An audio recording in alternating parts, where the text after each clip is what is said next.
시집 온 지 25년 처음으로 캄보디아 친정 가는 길 시어머니는 달랑 김한 박스를 주셨고 온 동네 사람들이 비웃었습니다. 그런데 상자를 여는 순간 어머, 저 집 며느리 김한 박스 들고 캄보디아 가네. 그게 선물이야? 25년 만에 친정 가는데 고작 김이라니. 아이고 참.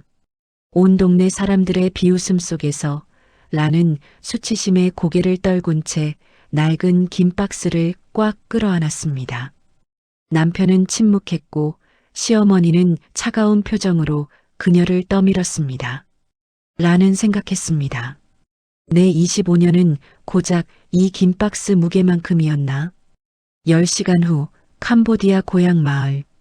친척들의 싸늘한 시선 앞에서 라는 떨리는 손으로 김 박스를 개봉했습니다. 그 안에서 나온 것은 평범한 조미김 세트뿐. 야, 이게 끝이야? 25년 동안 대체 뭐라고 산 거냐? 모욕과 비난이 쏟아지는 순간 라는 박스 바닥의 미묘한 높이를 발견합니다. 그리고 숨겨진 이중 바닥에서 곰팡내 나는 고문서 뭉치와 흙이 묻은 씨앗 주머니가 쏟아져 나왔습니다. 그것은 시어머니가 30년을 기다려온 한 여성의 인생을 뒤바꿀 약속의 증표였습니다. 시골 안악으로 살던 며느리가 단숨에 캄보디아 재벌로 등극하고 무능력했던 남편이 각성하여 아내를 지키는 법률 전문가로 거듭나는 놀라운 반전. 그 모든 시작은 이 낡은 김 박스에 숨겨진 30년의 비밀이었습니다. 오늘 이야기에 구독과 좋아요로 응원해 주시면 곧 당신의 삶에도 따뜻하고 행복한 일이 찾아올 거예요. 오늘의 사연 시작합니다. 늦가을 아침 7시 마을 회관 앞에는 벌써부터 사람들이 모여들기 시작했습니다. 최 씨 아줌마가 앞장서서 다른 동네 할머니들을 불러 모았죠. 야야, 다들 얼른 나와. 저 집 며느리 오늘 캄보디아 간다자녀. 뭐라고? 오늘 간다고? 25년 만이라더라. 아이고 세상에. 그동안 한 번도 못 갔다며 불쌍하기도 하지. 그래도 이제 보내는 거 보니 시어머니가 돈이라도 좀 쥐어줬나 보지. 할머니들이 하나둘 나와서 쑥덕거리기 시작했습니다. 25년 만에 처음 친정 간다니까? 그동안 한 번도 안 갔다고? 그래도 이제 가는 거 보니까 시어머니가 용돈이라도 쥐어줬나 보지. 라는 집 앞에서 작은 가방 하나를 들고 서 있었습니다. 25년 동안 꿈꿔왔던 고향 방문이었는데 가슴이 설레기보다는 무겁기만 했어요. 민호는 양복을 단정히 차려입고 출근 준비를 마친 상태였습니다. 아내의 짐을 들어주고 싶었지만 어머니 순자의 시선이 신경 쓰여서 멀찍이 떨어져 휴대전화만 만지작거렸어요. 순자는 부엌에서 낡은 테이프로 칭칭 감은 긴 박스를 들고 나왔습니다. 박스는 볼품없어 보였지만 내용물에 비해 묵직했어요. 자, 이거나 가져가. 순자가 란에게 긴 박스를 거칠게 안겨주었습니다. 란은 기대했던 따뜻한 작별 인사 대신 차가운 대우에 당황했어요. 어머니 이게 뭐예요? 묻지 말라니까. 얼른 가. 버스 시간 다 됐다. 순자는 란의 눈을 피하며 며느리의 등을 떠밀듯 리무진 버스 정류장으로 향했습니다. 란은 시어머니의 단호한 태도에 더 이상 말을 꺼낼 수 없었어요. 버스가 도착했습니다. 최 씨 아줌마가 큰 소리로 비웃었어요. 어머, 저 집 며느리 김한 박스 들고 캄보디아 가네. 그것도 선물이야? 25년 만에 친정 가는데 고작 김이라니. 아이고 참.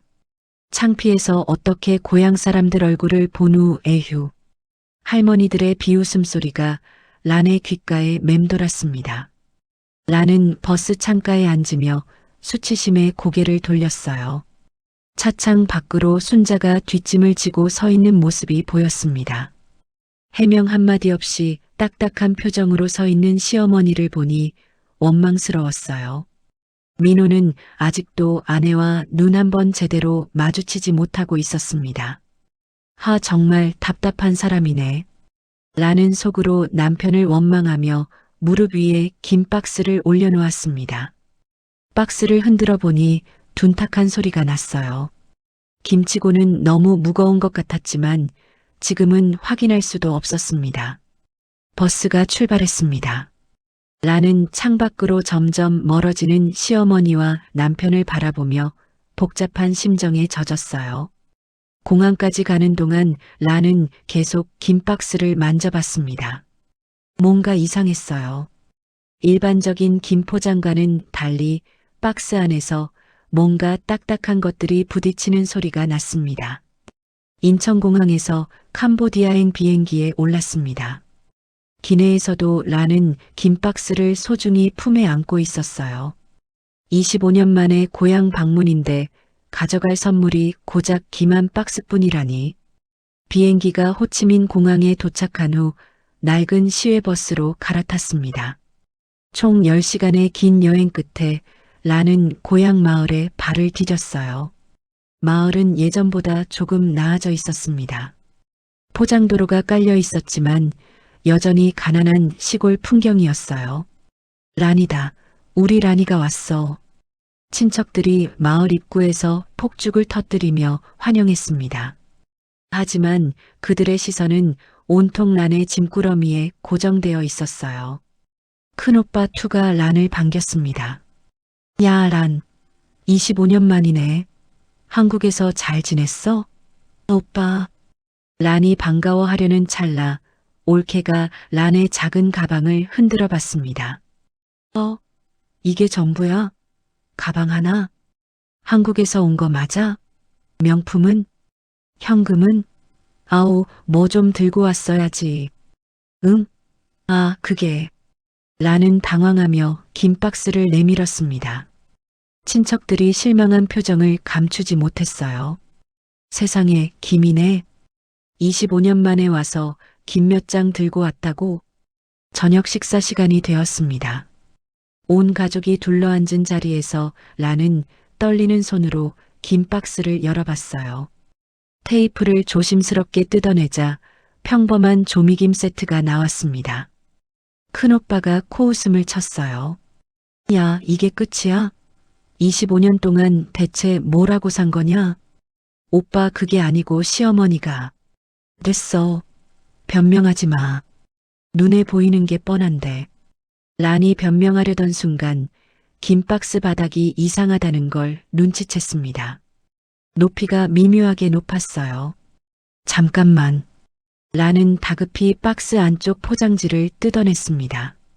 이중 바닥에서 무언가 단단한 것들이 만져졌어요.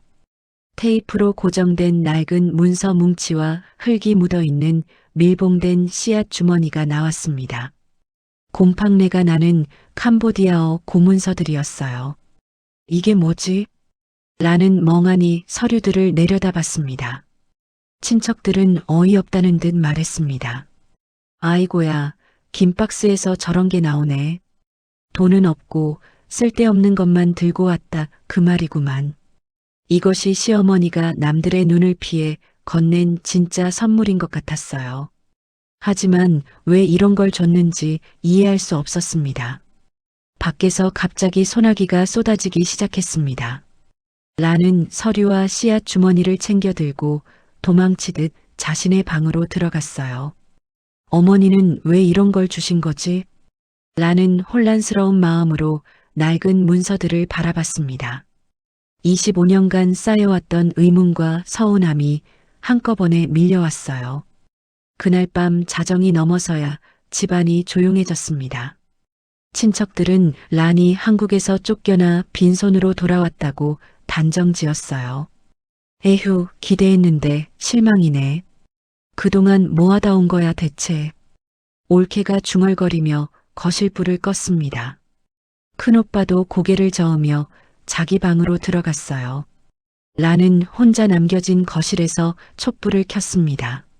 시어머니가 숨겨둔 누르스름한 문서들을 하나씩 바닥에 펼쳐 놓았어요. 대체 이게 무슨 뜻이지? 캄보디아어로 빼곡히 적힌 글자들이 보였습니다. 하지만 25년의 세월 동안 고향 말을 거의 잊어버린 란에게는 이해하기 어려웠어요. 다음 날 새벽 란은 마을에서 역사학을 전공했다는 삼촌을 찾아갔습니다. 판바노 삼촌은 은퇴한 후 마을에서 아이들을 가르치며 지내고 있었어요. 삼촌, 이 문서 좀 봐주세요. 란이 조심스럽게 문서를 내밀었습니다. 삼촌은 돋보기를 쓰고 문서를 자세히 살펴봤어요. 이게 어디서 나온 거야? 시어머니께서 주신 건데요. 무슨 내용인지. 삼촌의 표정이 갑자기 진지해졌습니다. 문서 하단에 찍힌 서명을 보고 깜짝 놀랐어요. 라나, 이거 보통 문서가 아니야. 네, 무슨 말씀이세요? 삼촌이 문서를 가리키며 설명했습니다. 이건 토지 영구 사용권 양도 각서야. 그것도 과거 이 지역 유력 부족장이 발행한 거지. 토지요? 라는 여전히 이해하지 못했습니다. 삼촌이 천천히 설명을 이어갔어요. 캄보디아에서는 개인이 토지를 완전히 소유할 수 없어. 하지만 이 문서는 다르지. 어떻게 다른데요? 현지 원주민들 사이에서는 법보다도 상위 개념으로 통하는 신성한 계약서야. 부족장의 서명이 있으면 그 권위를 인정받는 거지. 라는 점점 더 혼란스러워졌습니다. 평생 한국 시골에서만 살던 시어머니가 어떻게 이런 문서를 가지고 있었을까요? 삼촌, 그런데 이 땅이 어디에 있는 거예요? 삼촌이 지도를 펼쳐서 좌표를 확인해 봤습니다. 북부 산악지대네. 여기는 찾기도 어려운 깊은 골짜기야. 어떤 곳인데요? 특수한 기후 때문에 희귀한 약초들만 자라는 땅이라고 들었어. 하지만 워낙 외져서 사람들이 거의 가지 않지. 삼촌의 설명을 들은 란은 더욱 궁금해졌습니다. 시어머니 순자가 왜 이런 땅에 문서를 가지고 있었을까요? 그때 큰오빠가 들어왔습니다. 라나, 뭘 하는 거야? 내일 한국 돌아가야 하는 거 아니야? 오빠, 잠깐만. 이 문서 때문에. 무슨 문서? 그런 걸 가지고 뭘 하겠다는 거야? 돈도 안 되는데. 큰오빠는 짜증스러운 표정을 지었습니다. 하지만 라는 갑자기 시어머니의 마지막 말이 떠올랐어요. 가서 뿌리를 확인해라. 그때는 무슨 뜻인지 몰랐는데 이제야 이해가 되기 시작했습니다. 오빠, 나 그 땅에 가볼게. 뭐? 미쳤어? 그런 깊은 산골에 혼자 가겠다고? 가족들이 모두 만류했지만 란의 마음은 이미 정해져 있었습니다. 다음 날 새벽 란은 삼촌이 그려준 약도와 비상금을 챙겨서 낡은 오토바이를 빌렸어요. 포장도로가 끝나고 진흙탕 산길이 이어졌습니다. 몇 시간을 달려서야 오토바이마저 들어갈 수 없는 숲 입구에 도착했어요. 덩굴을 헤치고 들어간 곳에는 황무지가 펼쳐져 있었습니다. 사람의 발길이 끊겨서 잡초가 무성하고 황폐해진 땅이었어요. 여기가 그 땅인가? 라는 허리춤에 차고 있던 밀봉된 씨앗 주머니를 만져봤습니다. 그 순간 숲 깊은 곳에서 인기척이 들렸어요. 딱! 나뭇가지가 부러지는 날카로운 소리가 났습니다. 란이 깜짝 놀라 뒤를 돌자 짙은 그림자 속에서 누군가 나타났어요. 사냥용 칼을 찬 남자가 그녀를 매섭게 노려보고 있었습니다. 남자는 경계심 가득한 눈빛으로 란의 복장과 손에 들린 문서를 번갈아 봤어요. 란은 압도적인 공포감에 뒷걸음질 쳤습니다. 하지만 손에 쥔 문서가 유일한 방패라는 생각이 들어서 높이 들어 올렸어요. 이걸 보세요. 란의 목소리가 떨렸습니다. 과연 이 낯선 남자가 문서를 알아볼까요? 숲속 그림자에서 나타난 노인이 란에게 다가왔습니다. 전통 의상을 입은 그는 험악한 표정으로 호통을 쳤어요. 여기서 당장 나가. 저는 란이 말하려던 순간 노인의 눈이 그녀가 들고 있던 문서에 머물렀습니다. 떨리는 손으로 낡은 토지 사용량도 각서를 펼쳐 보이자 노인의 살기 어린 눈빛이 갑자기 경이로움으로 바뀌었어요. 이게 어떻게? 노인이 무릎을 꿇고 문서를 받아들었습니다. 그리고 란을 올려다보며 떨리는 목소리로 말했어요. 당신이 약속의 이행자군요. 약속이요? 란은 여전히 상황을 이해할 수 없었습니다. 노인이 경계심을 거두고 그녀를 숲 안쪽 깊숙한 오두막으로 안내했어요. 제 이름은 바오입니다. 이 땅의 수호자죠. 오두막 안쪽 벽면에는 빛바랜 흑백 사진이 걸려 있었습니다. 젊은 시절 간호장교 복장을 한 여성이 부상당한 남자를 치료하고 있는 모습이었어요. 저 여자가 순자 씨입니다. 당신의 시어머니죠.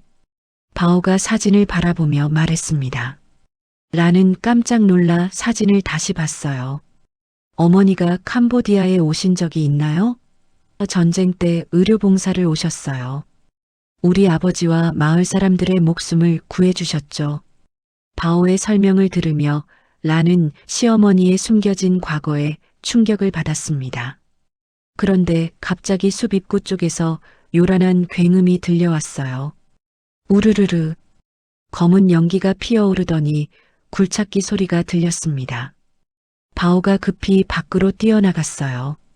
저들이 또 왔군. 드론을 띄운 무장한 사람들이 농장 입구 울타리를 부수고 들이닥쳤습니다. 앞장선 남자가 큰 소리로 외쳤어요. 여기 있는 놈들 다 나와. 그는 지역 투기꾼 흥이었습니다. 흥이 란을 보더니 비웃듯 말했어요. 한국 아줌마가 여기 뭐하러 왔어? 관광 온 거야? 저는 들어봐, 아줌마. 여기는 곧 리조트가 들어설 땅이야. 헐값에 권리 넘기고 한국 돌아가. 흥의 부하들이 바오가 소중히 말려둔 약재 선반을 발로 차부수기 시작했습니다. 란의 발밑에 위험용 공포탄까지 쏘며 공포 분위기를 조성했어요. 란은 한국 시장에서 억척스럽게 살아온 기억을 떠올리며 공포를 참았습니다. 그리고 본능적으로 스마트폰 녹음 버튼을 누르고 주머니에 넣었어요. 내일 아침까지 서류에 도장 안 찍으면 불도저로 숲 전체를 밀어버릴 거야. 흥이 최후 통첩을 날리고 부하들과 함께 철수했습니다. 폐허가 된 오두막에서 바오는 피가 맺힌 입술을 닦았어요. 이 땅은 당신 시어머니가 30년을 기다려온 약속입니다. 포기하면 안 돼요. 라는 엉망이 된 살림살이와 바닥에 흩어진 약재들을 주워 담으며 갈등했습니다. 도망칠 것인가 아니면 싸울 것인가. 바오가 차를 끓여서 건넸습니다. 따뜻한 차를 마시며 진정한 란은 결심을 굳혔어요. 바오 아저씨, 이 씨앗이 뭔가요? 란이 가지고 온 밀봉된 씨앗 주머니를 꺼냈습니다. 바오의 눈이 반짝였어요. 이건 전설의 황금 허브 씨앗입니다. 황금 허브요? 왕실에서만 키웠다는 귀한 약초죠. 이 씨앗만 있으면 최고의 농장을 만들 수 있어요. 라는 이제 시어머니의 뜻을 이해하기 시작했습니다. 씨앗 주머니의 밀봉을 칼로 뜯어내자 씨앗들이 쏟아져 나왔어요. 그런데 씨앗들 사이에서 비닐에 꽁꽁 쌓인 두툼한 봉투 하나가 툭 하고 떨어졌습니다. 이건 또 뭐지? 란이 봉투를 집어들며 궁금해했습니다. 바오도 놀란 표정으로 그것을 바라봤어요. 과연 그 안에는 무엇이 들어있을까요? 절망의 밤이 깊어갈 무렵 란은 씨앗 속에 숨겨져 있던 비닐팩을 조심스럽게 뜯어냈습니다. 그 안에서 꼬깃꼬깃한 한지, 편지와 미화 달러가 든 현금 다발이 나왔어요. 어머나, 란이 떨리는 손으로 편지를 펼쳤습니다. 삐뚤빼뚤한 한글과 서툰 캄보디아어가 빼곡히 적혀 있었어요. 란아, 너는 남의 나라에서 기죽어 살 사람이 아니다. 네가 가장 잘 아는 고향의 것으로 보란 듯이 성공해라. 이 돈은 엄마가 30년 동안 모은 적금이다. 내 꿈을 위해 써라. 편지를 읽는 란의 눈에서 눈물이 흘러내렸습니다. 시어머니가 며느리 몰래 캄보디아어 방송을 보며 언어를 익혔다는 것도 알 수 있었어요. 시어머니께서 30년간 저를 위해 란은 오열하며 바닥에 주저앉았습니다. 바오가 조용히 다가와서 그녀의 어깨를 두드려줬어요. 이제 아시겠죠? 긴 박스는 단순한 선물이 아니었어요. 란의 눈빛이 도끼로 변했습니다. 시어머니의 진심을 이제야 깨달았으니 절대 포기할 수 없었어요. 날이 밝자 란은 바오를 찾아가 씨앗을 건넸습니다.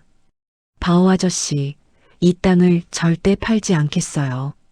최고의 허브 농장으로 만들 거예요. 바오가 기뻐하며 고개를 끄덕였습니다. 란은 어제 녹음해둔 흥의 협박 음성 파일을 클라우드에 백업했어요. 한국 대사관과 캄보디아 지역 공안에 탄원서를 써야겠어.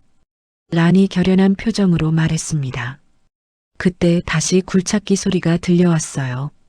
투기꾼 흥이 부하들을 데리고 나타났습니다. 아직도 안 갔네. 각서에 도장 찍을 준비는 됐어? 란이 스마트폰을 들이대며 맞섰습니다.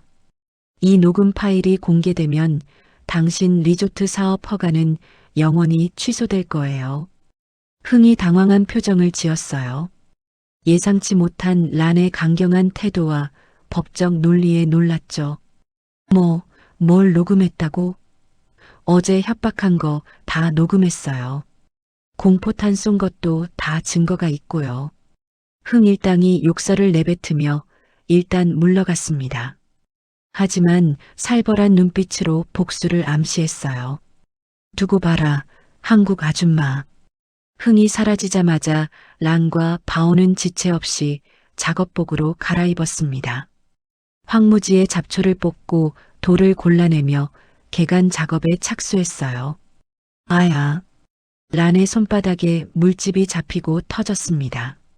하지만 포기하지 않고 한국의 선진 비닐하우스 농법과 바오의 전통 재배법을 결합한 영농일지를 작성했어요. 바오는 고대 문헌을 해석해서 씨앗 발화에 필요한 특수 비료 배합법을 찾아냈습니다. 이 비료로 키우면 보통 허브보다 훨씬 좋은 품질이 나올 거예요. 란은 읍내로 나가서 시어머니가 준 달러를 환전했습니다. 그리고 필요한 농기구와 자재들을 구해왔어요. 며칠 밤낮의 작업 끝에 척박했던 땅에 잘 정돈된 일항이 만들어졌습니다.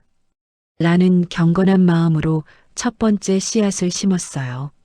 시어머니, 꼭 성공해서 보란듯이 해보겠어요.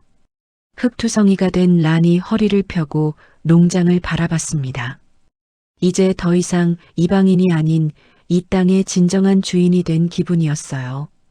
그런데 멀리서 이 모습을 지켜보던 흥이 어딘가로 전화를 걸었습니다.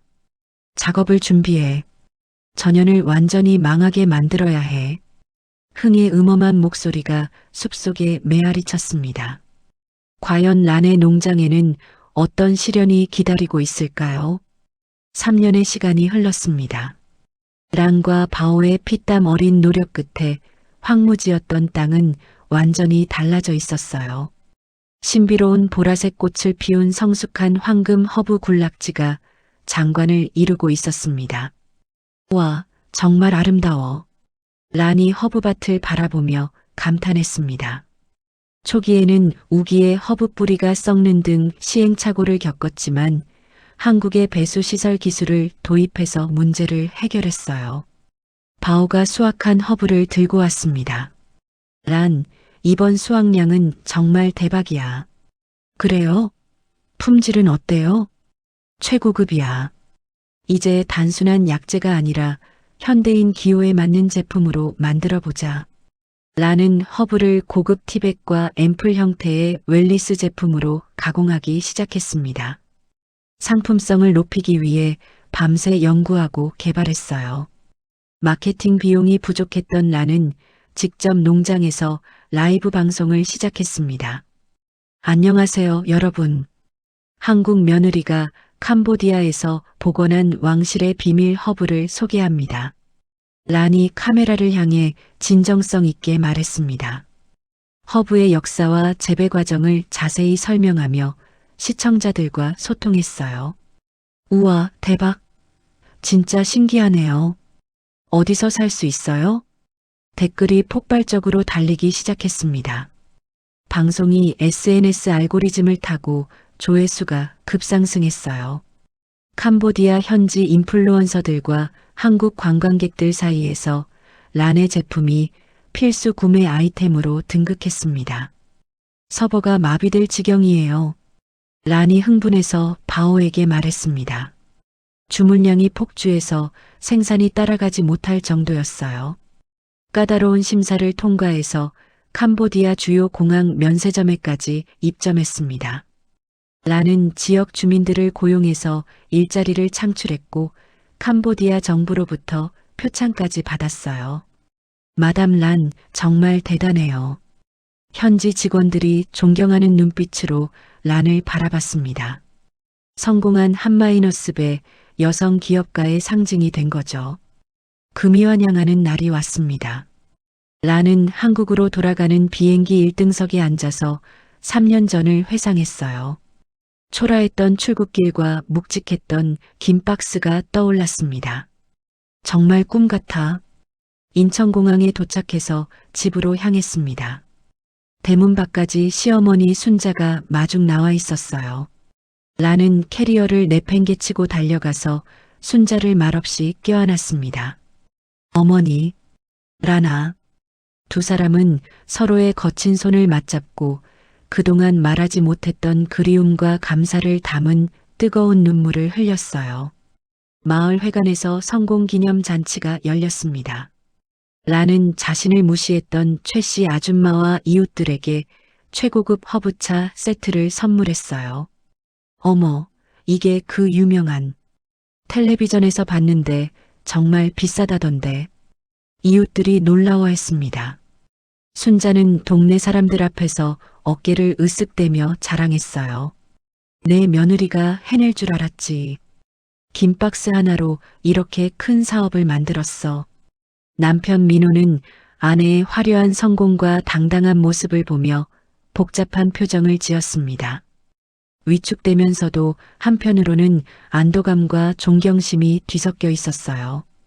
란은 한국 대형 백화점과 수출 계약을 논의하며 사업 확장을 계획했습니다.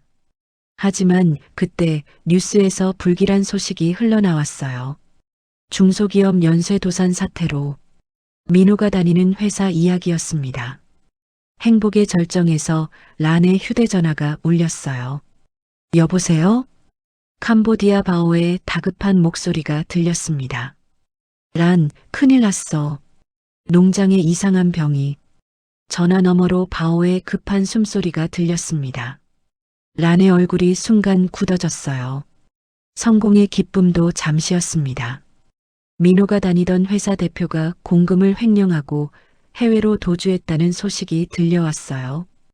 회사 법인 인감관리 책임자였던 민호가 횡령 방조 혐의로 몰려 구속될 위기에 처했습니다. 여보, 나는 정말 모르는 일이야. 민호가 떨리는 목소리로 란에게 말했습니다.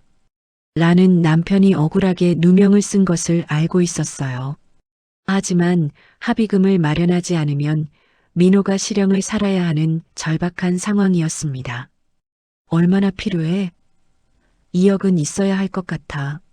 란은 주저없이 캄보디아 사업 확장을 위해 모아두었던 자금을 전부 인출했습니다. 남편의 합의금과 변호사 비용으로 송금해버렸어요. 여보, 미안해. 내 때문에. 괜찮아. 우리 가족이잖아.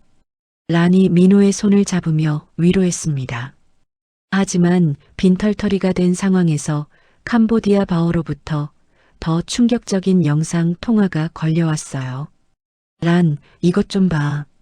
화면 속 허브 잎들은 검은 반점이 생겨서 녹아내리고 있었습니다. 라는 자금이 바닥난 상태에서 농장을 살리기 위해 급히 캄보디아행 비행기에 올랐어요. 이번엔 이코노미석이네. 예전 1등석과는 달리 초라한 좌석에 앉은 란의 마음도 무거웠습니다. 캄보디아에 도착해서 농장을 보니 정말 처참한 모습이었어요. 현장을 살피던 란은 농장 울타리 주변에서 이상한 것들을 발견했습니다. 이게 뭐지? 농약 살포용 드론의 파편과 낯선 화학 약품 용기가 떨어져 있었어요. 바오가 다가와서 말했습니다. 란, 이건 분명히 누군가 고의로 한 짓이야. 고의요? 경쟁업체와 결탁한 흑놈들이 내 자금난 소식을 듣고 재기를 불가능하게 만들려고 한밤중에 제초제를 살포한 거야. 란의 가슴이 무너져 내렸습니다. 자금줄은 막히고 생산 라인마저 멈춘 상황에서 경쟁업체들은 가짜 뉴스까지 퍼뜨리기 시작했어요. 란의 허브에서 유해 물질 검출 소비자 주의보 발령. 악의적인 기사들이 쏟아져 나왔습니다. 거래처들이 계약 파기를 통보하며 반품을 요구했어요. 사장님, 직원들 월급을 못 주겠어요. 현지 직원이 걱정스러운 표정으로 말했습니다. 란은 사면 초가의 상황에 몰린 거죠. 한국에서 풀려난 민호는 자신의 무능함 때문에 아내가 공들인 모든 것이 무너지는 걸 보며 뼈저린 자책감을 느꼈습니다. 내가 아내한테 짐만 되는구나. 민호는 과거 법무팀에서 근무했던 경력을 떠올리며 자신이 할 수 있는 일이 무엇인지 치열하게 고민했어요. 란의 서류 가방을 뒤적이며 도울 방법을 찾았습니다. 캄보디아 농장에서 란은 텅 빈 허브밭 한가운데 서서 바오와 함께 남은 허브라도 살려보려 애썼습니다. 하지만 이미 오염된 토양을 보니 처음으로 무력감에 주저앉았어요. 바오 아저씨, 이제 정말 끝인가 봐. 그때 투기꾼 흥이 전화를 걸어왔습니다. 란, 지금이라도 농장과 브랜드 권리를 넘기면 빚은 갚게 해주지. 절대 안 돼요. 고집 부리다가 완전히 망할 텐데 한 번 더 생각해봐. 흥의 악마 같은 거래 제안이었습니다. 모든 것이 끝났다고 생각하는 순간 란의 휴대전화로 민호의 메시지가 도착했어요. 증거를 찾았어. 지금 가고 있어. 란은 메시지를 보며 눈물을 닦았습니다. 그리고 잿더미 속에서도 유일하게 검게 변하지 않고 푸른빛을 유지하는 허브 한 포기를 발견했어요. 이 녀석은 살아있네. 희망의 불씨가 다시 타오르기 시작했습니다. 민호가 캄보디아 공항에 도착했습니다. 더 이상 소심한 남편이 아닌 법무 실무자로서의 예리한 눈빛과 결의에 찬 모습으로 란과 재회했어요. 여보, 정말 고마워. 어떻게 증거를? 과거 총무팀에서 일할 때 배운 보안 시스템 지식이 도움이 됐어. 민호는 농장 주변에 설치된 야생동물 관찰용 CCTV의 클라우드 서버 기록을 복원해냈습니다. 컴퓨터 화면에는 놀라운 영상이 재생되고 있었어요. 봐, 여기 다 나와 있어. 복원된 영상에는 흥의 부하들이 드론을 조종해 화학약품을 살포하는 장면이 고스란히 찍혀 있었습니다. 결정적인 법적 증거였어요. 이제 저들을 꼼짝 못하게 할 수 있어. 한편 랑과 바오는 화학 공격 속에서도 살아남은 돌연변이 허브 개체를 채취했습니다. 정글 속 비밀 온실로 옮겨서 집중 연구를 시작했어요. 이 녀석들은 정말 강해. 바오가 고문원을 해독해서 독성 해독에 좋은 천연 비료를 만들었습니다. 란은 밤을 새워가며 살아남은 개체의 조직 배양에 매달렸어요. 꼭 성공시킬 거야. 민호는 현지 로펌과 협력해서 흥 일당의 테러 증거와 경쟁업체의 사주 의혹을 정리한 보도자료를 작성했습니다. 캄보디아 주요 언론에 배포하자 여론이 급반전됐어요. 농장 테러 사건, 충격적 진실 공개, 외국인 투자자 노린 조직적 범죄. 캄보디아 공안이 대대적인 수사에 착수했습니다. 흥 일당과 부패한 경쟁업체 사장이 긴급 체포됐어요. 이제 됐다. 민호가 기뻐하며 란에게 말했습니다. 그때 실험실에서 쪽잠을 자던 란이 벌떡 일어났어요. 성공했어. 드디어 내성이 강화된 신품종 허브 배양에 성공한 거였습니다. 란은 이를 재앙 속에서 살아났다는 의미로 피닉스라 명명했어요. 불사조처럼 다시 태어났네. 바오가 감탄하며 말했습니다. 란은 피닉스 허브를 100% 유기농법으로 재배하겠다고 선언했어요. 위기를 스토리텔링으로 승화시킨 프리미엄 라인을 론칭했습니다. 시련을 이겨낸 기적의 허브, 피닉스. 민호의 활약으로 누명이 벗겨진 란의 브랜드는 정직과 끈기의 상징으로 재평가받았습니다. 주문량이 폭증해서 제2공장 설립까지 논의됐어요. 사장님, 주문이 너무 많이 들어와요. 직원이 기뻐하며 보고했습니다. 한국의 부도난 회사 채권단도 민호가 제안한 캄보디아 법인과의 기술 제휴 및 독점 유통권을 담보로 채무 상환 기한을 연장해 주기로 합의했어요. 여보, 정말 고마워. 당신이 없었으면 우리 함께 해낸 거야. 란과 민호는 농장 사무실에서 마주 앉아 부부관계를 넘어선 신뢰 깊은 비즈니스 파트너로서 새로운 계약서에 서명했습니다. 농장은 다시 활기를 되찾았어요. 신품종 허브들이 더욱 짙은 향기를 내뿜으며 들판을 보랏빛으로 물들였습니다. 민호가 란의 손을 잡고 말했어요. 당신이 심은 건 단순한 씨앗이 아니었어. 우리 가족을 지키는 힘이었어. 민호의 얼굴에 쑥스러운 미소가 떠올랐습니다. 두 사람은 푸르게 되살아난 농장을 배경으로 서로에게 의지하며 서 있었어요. 다가올 어떤 시련도 함께 이겨낼 수 있다는 확신이 가슴속에서 타오르고 있었습니다. 다시 몇 년의 시간이 흘렀습니다. 란의 회사는 한국의 기술력과 캄보디아의 원료가 결합된 성공적인 글로벌 웰니스 기업으로 성장해서 주식시장에 상장됐어요. 축하드립니다, 사장님. 직원들이 상장 기념식에서 박수를 쳤습니다. 농장 주변에 낙후되었던 마을도 완전히 달라져 있었어요.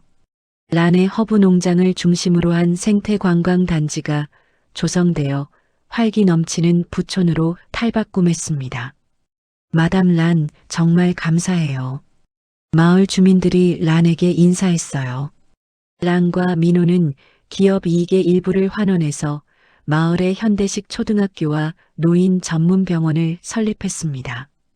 주민들에게 마담 란이라 불리며 존경받는 존재가 됐죠. 한국에서 특별한 손님이 오기로 했습니다. 거동이 불편해 장거리 이동을 꺼리던 시어머니 순자가 칠순을 맞아 휠체어를 타고 아들 내외와 함께 캄보디아 농장을 방문하기로 한 거예요. 어머니, 정말 괜찮으세요? 한 번은 가봐야지. 내 며느리가 일군 땅을. 순자는 끝없이 펼쳐진 보랏빛 허브밭을 보며 벅찬 감동에 입을 다물지 못했습니다.